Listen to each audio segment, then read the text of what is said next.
Do you understand that during the LeBron James era, there were debates as to whether or not he was the best in the world because Kobe was still playing at one time. Tim Duncan was still playing for a large chunk of that time. And ultimately, Steph Curry has been playing a large chunk of that time. Do you know that when Michael Jordan was playing, there was never a debate ever as to who was the best in the world? Stephen A. Smith ain't holding back no more. He's done playing nice and just came for every LeBron stan's neck. The never-ending drama, it spiraled out of control, and Stevens had it. He's slamming down receipts, no filter, no fluff. He's calling it like it really is. LeBron fans, Stevens says, they ain't thinking, they're just feeling. Straight up, they're rooting with their hearts, not their heads, he fires off. And he's not letting up.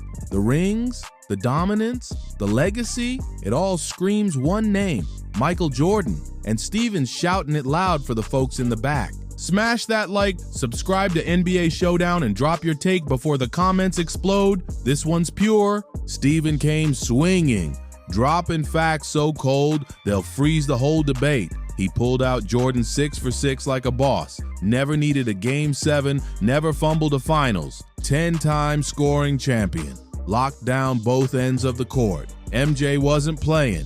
He was erasing dudes in an era where the paint was war and refs let the bodies fly. The obvious. You do know that MJ has 6 titles, right? And LeBron has 4. You do know that, right? You do know that MJ was undefeated in all 6 NBA Finals appearances. Do you know that?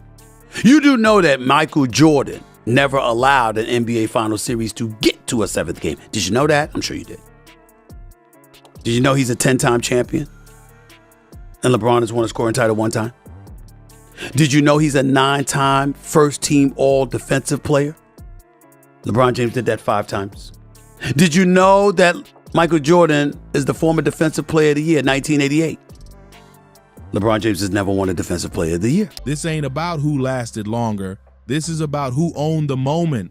And in Stevens' eyes, that ain't LeBron, it's MJ. Full stop.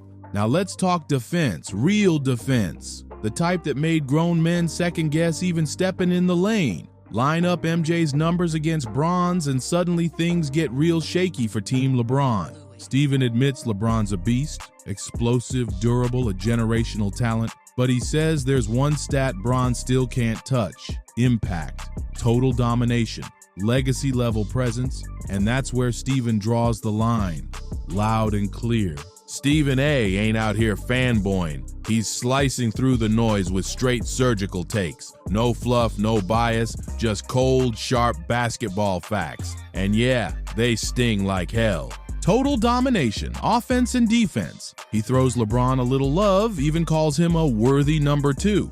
But let's not kid ourselves. Second place, still second. And when Steven hints that Bron might get swept again, that hit ain't just personal, it's brutal. Let's keep it a buck. Jordan never got swept in a best of 7, never even needed a Game 7 in the finals. That's not some lucky streak. That's ice cold, heartless killer mode.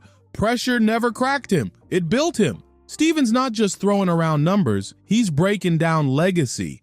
He's telling the story behind the stats, the weight, the presence, the aura, that energy that made grown men freeze up just standing next to MJ. And when all the smoke clears, LeBron might be a legend, but MJ, he's sitting in rare air that Bron still can't breathe. And just when you think it's over, Steven drops another bomb. He claps back at folks trying to twist MJ's record, reminding everybody that yeah, Jordan got swept, but only in best of 5 series. And who did it? Larry Bird Celtics. That ain't a stain. That's a scar from battling legends. And once the league changed the rules to best of 7, Jordan never got swept again, not even once. One stat says it all. MJ wasn't just great, he was a machine. Even in losses, he stood like a giant. Never folded, never flinched. This ain't just about who stacked the most rings. It's about mindset, grit, and how you took over the league.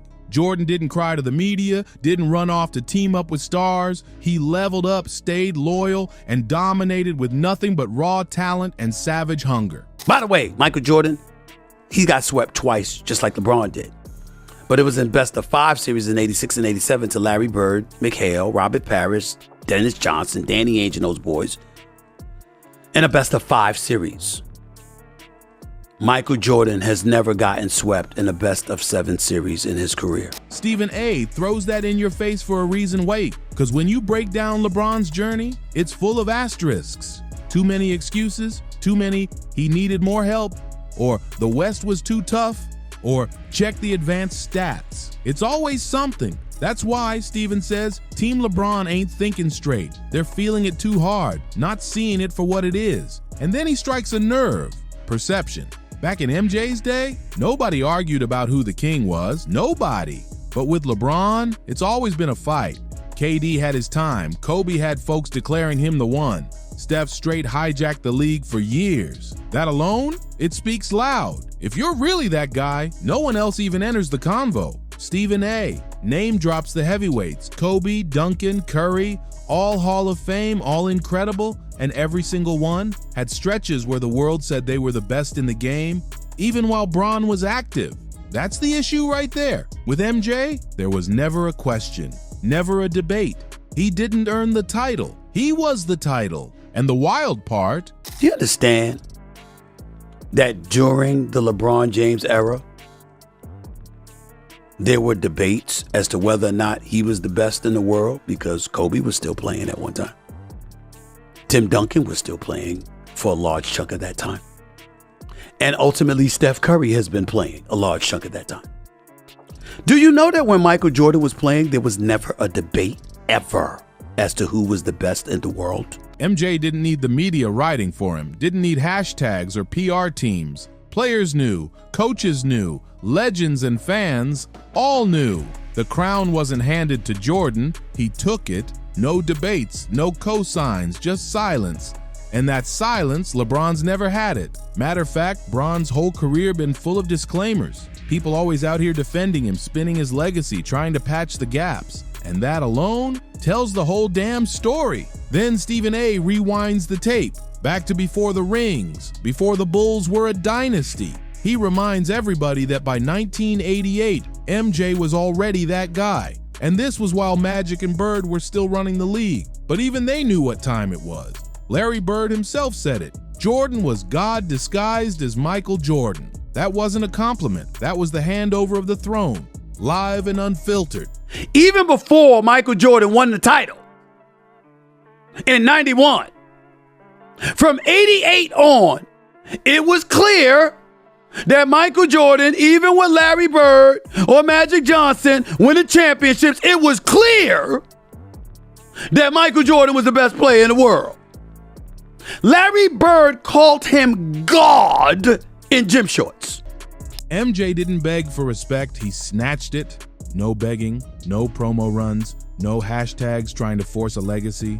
He balled out and the entire league bowed down.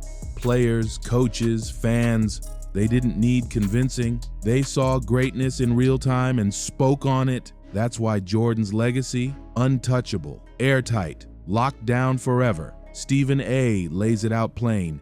If you were there, you already know. And if you know, you know. Then Stephen flips the heat right onto Shannon Sharpe, and it stings. He hits him with the realest question yet. Why does it bother you so much when folks say LeBron ain't the GOAT? And Shannon tries to brush it off, claims it doesn't bother him. But the way he tenses up, that fake calm energy, it gave him away. Stephen didn't even need to respond. Shannon's face said it all. That right there proves Stephen's point. This debate ain't logical anymore. LeBron stands out here moving with emotion, not facts. They're taking the convo personally, like LeBron's legacy is their reflection. But the truth? Feelings don't flip numbers. You can't rewrite history because it don't sit right. Greatness ain't about being loud or loved. It's about domination. And vibes? Vibes ain't enough to crown a king.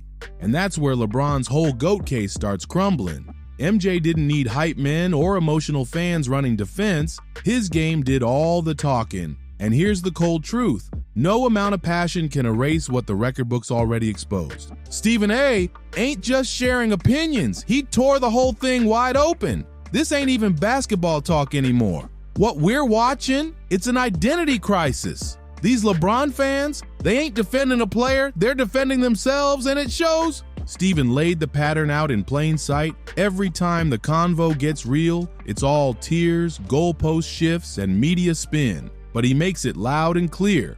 GOAT status ain't about who stuck around longer or who got flashier highlights. It's about who owned the game with no questions asked. And that's Jordan from day one. MJ's resume? Solid gold. No need for spin. No PR cleanups, no damage control. The league respected him, the world feared him, and his impact spoke louder than any promo team ever could. Meanwhile, LeBron's legacy stays needing repackaging, excuses here, distractions there, always a fresh storyline just to keep the debate breathing. Let's stop pretending. This debate should have ended years ago. Only reason it's still dragging is because LeBron's circle refuses to let it go. They're trying to manufacture legacy, but MJ's was built with blood, sweat, and buckets. If you're riding with Stephen A on this one, smash that like, drop your thoughts in the comments, and let it be known, MJ's the real GOAT, no cap. Make sure to subscribe to NBA Showdown for more raw takes, wild truth bombs, and no holds barred breakdowns. We're just getting started. See y'all next time.